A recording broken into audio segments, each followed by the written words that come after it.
Bonjour à tous, on va essayer de clarifier deux points de vocabulaire donc, concernant le régime stationnaire ou le régime permanent.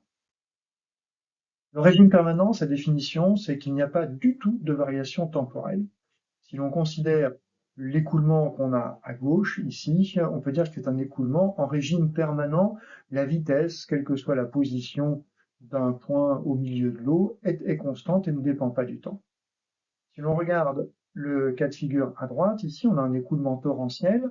Il est vraiment difficile de définir la vitesse en un point de l'écoulement parce que ça part dans tous les sens.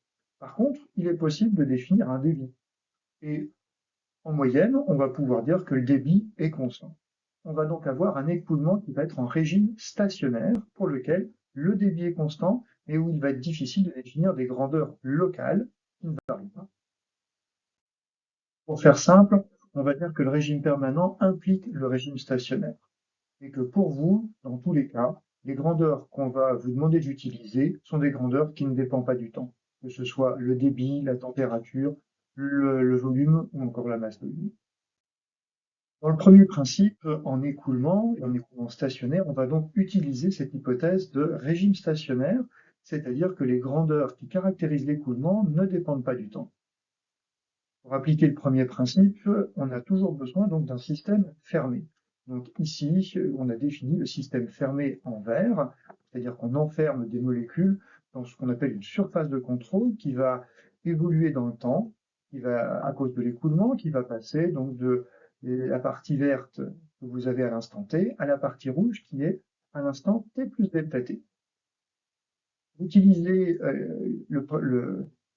les principes donc de régime stationnaire, on va dire que les caractéristiques de l'écoulement en régime stationnaire ne dépendent pas du temps, c'est-à-dire que ça ne dépend que de l'espace.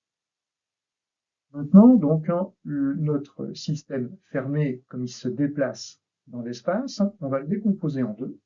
Une partie donc, qui est la petite partie que vous avez à gauche ici, le U1, et puis une partie qui va être symbolisée ici dans la partie en pointillé qui est U de sigma de t. Ainsi, on peut écrire que la partie qui est en sigma étoile, le système fermé, se décompose en deux bouts, la partie U1 et la partie U de sigma de t. On peut faire exactement la même décomposition pour le système fermé qui est cette fois-ci à l'instant t plus delta t, la partie rouge. Dans la partie rouge, on va avoir la partie qui est en pointillé, donc enfermée, désignée par la position dans l'espace sigma de t plus delta t, et puis la petite partie U2. Et donc, si on a un écoulement stationnaire, aucune grandeur ne dépend du temps, que ce soit la température, la vitesse ou la masse volumique. Ça ne dépend que de l'espace. Et donc, pour la partie sigma de t, comme je suis au même endroit de l'espace, donc je ne dépends pas du temps, et je ne dépends, et donc les valeurs U de sigma de t et U de sigma de t plus delta t sont identiques.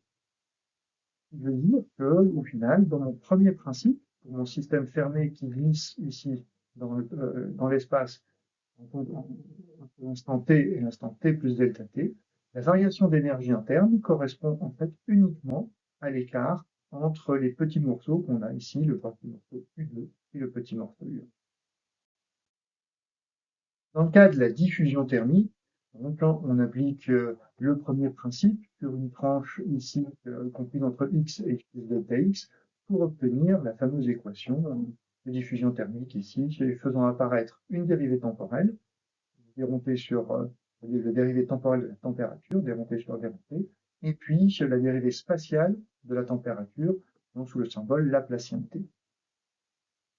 Soit donc en régime permanent ou en régime stationnaire, la conséquence est immédiate, c'est que la température ne dépend pas du tout. On pourra avoir les dénominations régime permanent ou régime stationnaire, dans le sens où microscopiquement, à l'intérieur du barreau, les molécules s'agitent dans tous les sens. On pourrait dire que microscopiquement, il est impossible de définir une vitesse pour ces particules.